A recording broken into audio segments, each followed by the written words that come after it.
Excuse me. Excuse me. What in the world are you thinking?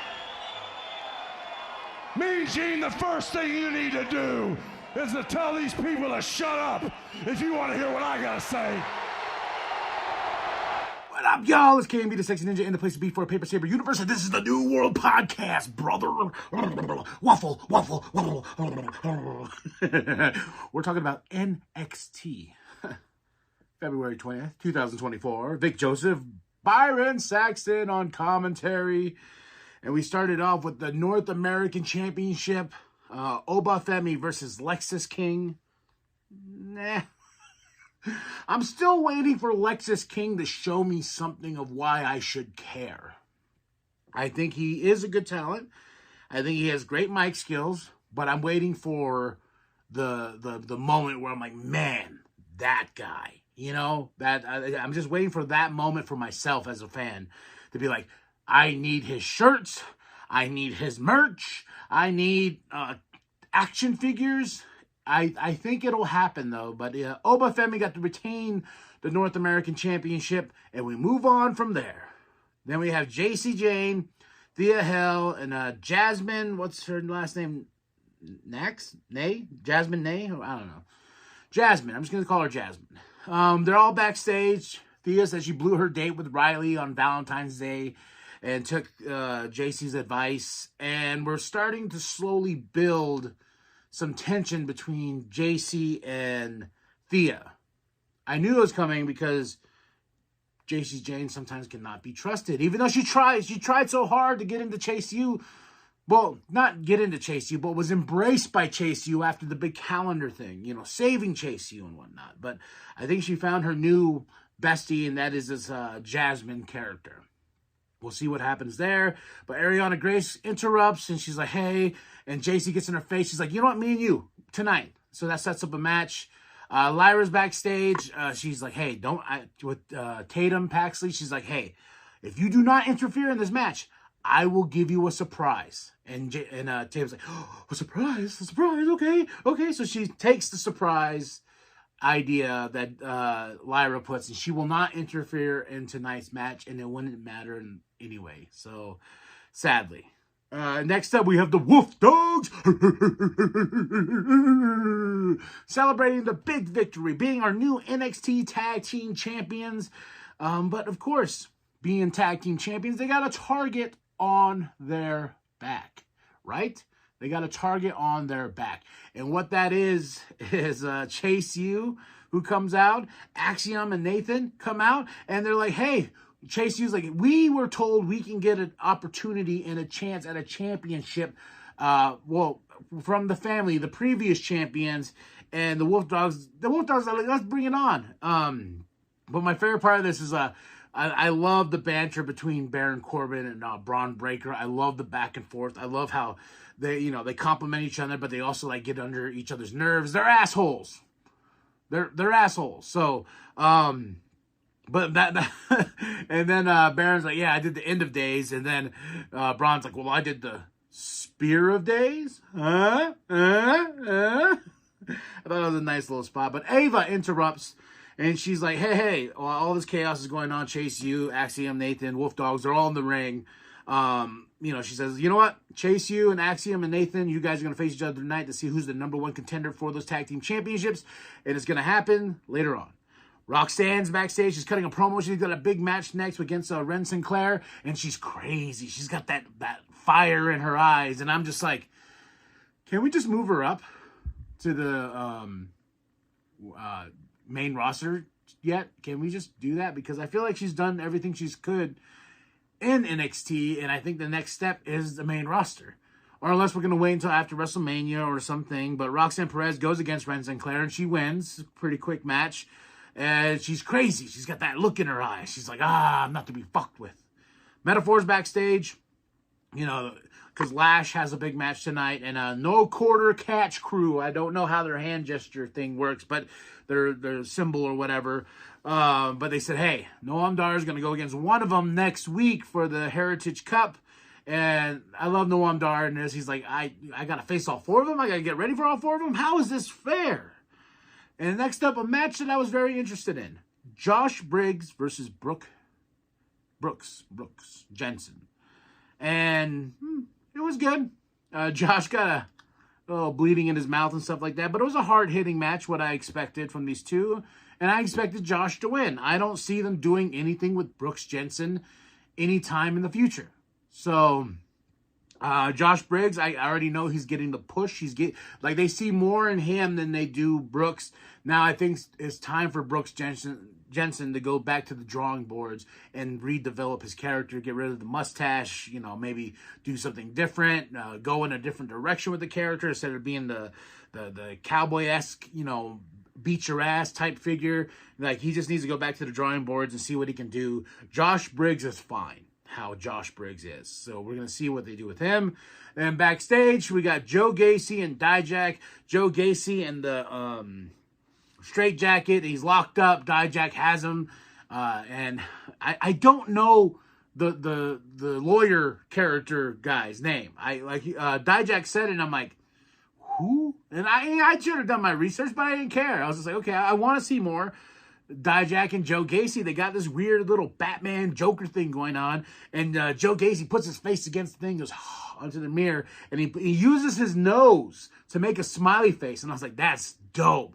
And it's such a cool thing, and I love the fact that NXT, to give it a little bit of edge to be different from Raw and SmackDown, is they have cinematic moments like this, and that's dope. That's why I really love what NXT does with these little movie moments, and I love the fact that we're building with Joe Gacy and Dijak, and Dijak has had a lot of great moments like this cinematically.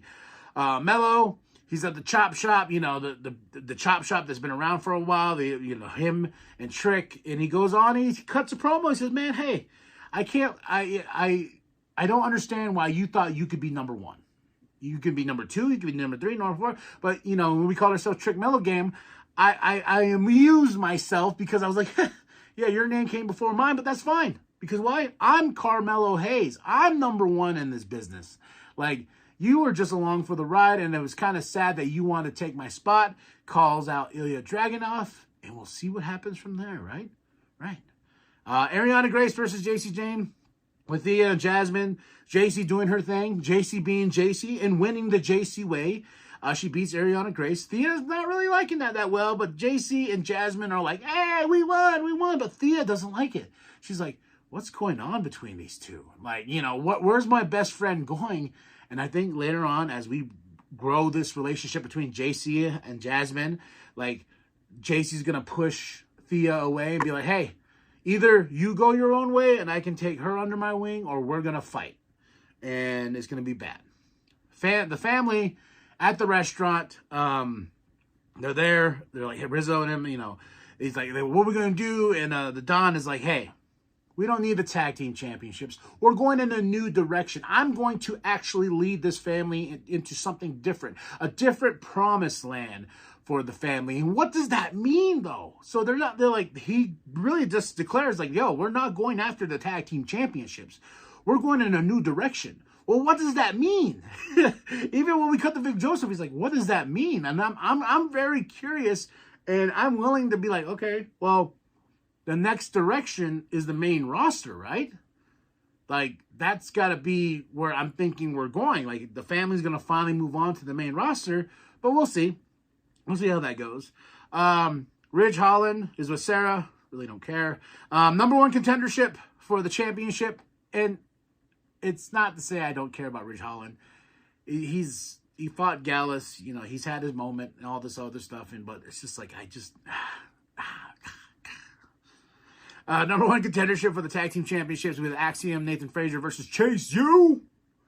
And with I think Riley was there. I don't know. I was more into the match than paying attention to the outside of the ring. And this was a fun match. I got to say, this was my match of the night. Two great tag teams going at it, back and forth. But Chase U gets the win. Then it just shows some respect to Axiom, Nathan Frazier. They go over, and guess what? Luke Gallows, Carl Anderson, they attack. The Good Brothers are here at NXT.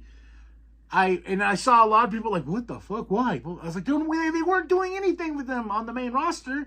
Why not have them come down here? Why not develop them will have them help develop characters and tag teams more, like Baron Corbin. I think Baron Corbin coming down, I remember I was like, oh, why is he coming down to NXT? Then it worked. Now he's a tag team champion. He's a lot more bearable than he ever has been, you know, to the Happy Corbin and stuff. So them not using the Good Brothers on the main roster, and you know they kind of did, but AJ Styles kind of basically put the nail in the coffin and says the OC is dead. So, and we have Thea Hell and Fallon Henley backstage. You know, Thea's like, hey, telling her like, hey, I'm my best friend. I messed up my date with Riley. Blah, blah, blah, blah, you know, and Fallon's like, she befriends her. She's like, hey, let's go for a walk. And they're like, okay, let's go. Good Brothers backstage, you know, they have an interview, and they said, hey, they state why they're here, that they want to separate the men from the boys, and they are the men, and they are going to dominate this tag team division and everything like that. They're going after Baron, they're going after Braun, so we could see this team at maybe Stand and Deliver, the Good Brothers versus the Wolf Dogs. So, we'll see. Now, the NXT Women's Championship match. I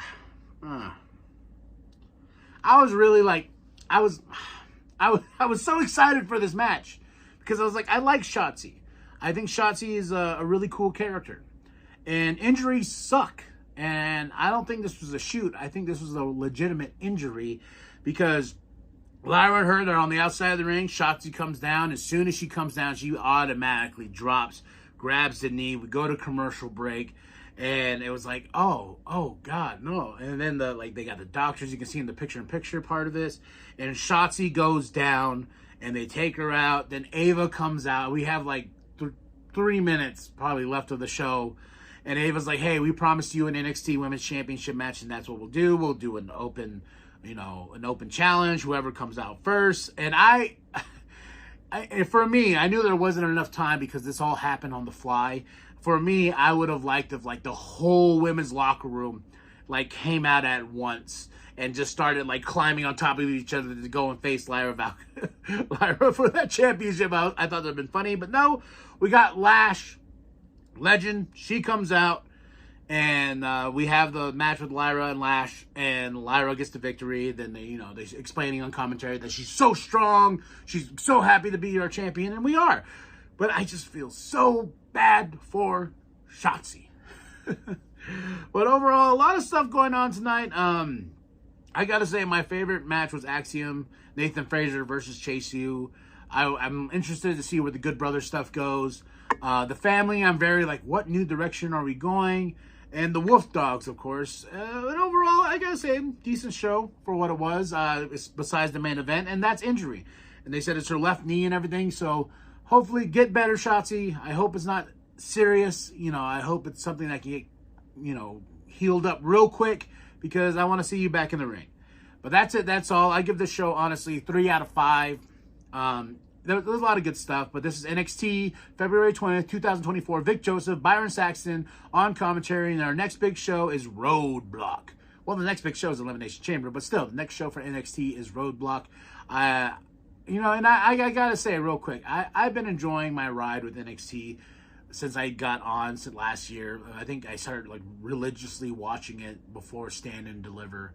And I gotta say, a lot of these guys have grown on me. A lot of new characters and stuff like that. Like, it's a fun ride to watch the development of the show, the development of this, of the talent and stuff like that. So it's really cool. And I gotta say, a favorite moment of the night: Joe Gacy Dijak, a moment, the cinematic moment. So right there. So drop those comments below. Hit that like, hit that subscribe, share with your grandma, share with the bum down at Walmart. Tell me what you thought of the show. Let's talk, folks. We're pro wrestling fans here. Yeah, waffle, okay? Like and subscribe. Hit that like and subscribe if you want more content from a Paper Saber universe. A lot of stuff coming down the drain. Go check out the new Sexy Ninja Cast I just dropped. I got more ideas, more podcasts. Check us out on TikTok and everything like that. I got my daughter involved now to do some TikToks and stuff like that. So we're rocking here at a Paper Saber universe, and we're just gonna keep on growing. If you hit that like, hit that subscribe, follow, join a Paper Saber universe and all that good stuff. And then remember, go to ProWrestlingTees.com. Almost did the line. Go to ProWrestlingTees.com/New World Podcast. Get yourself that sweet NWP logo created by Penta X. Nothing but love, nothing but respect to him. And remember, the 5th of November. No, I'm going down the rabbit hole. remember that the New World Podcast is for life. We have to crush their dreams, and we're going to win those NXT tag team titles because it's that same old recipe. It's a magic killer, a 1, 2, 3, and a just too sweet.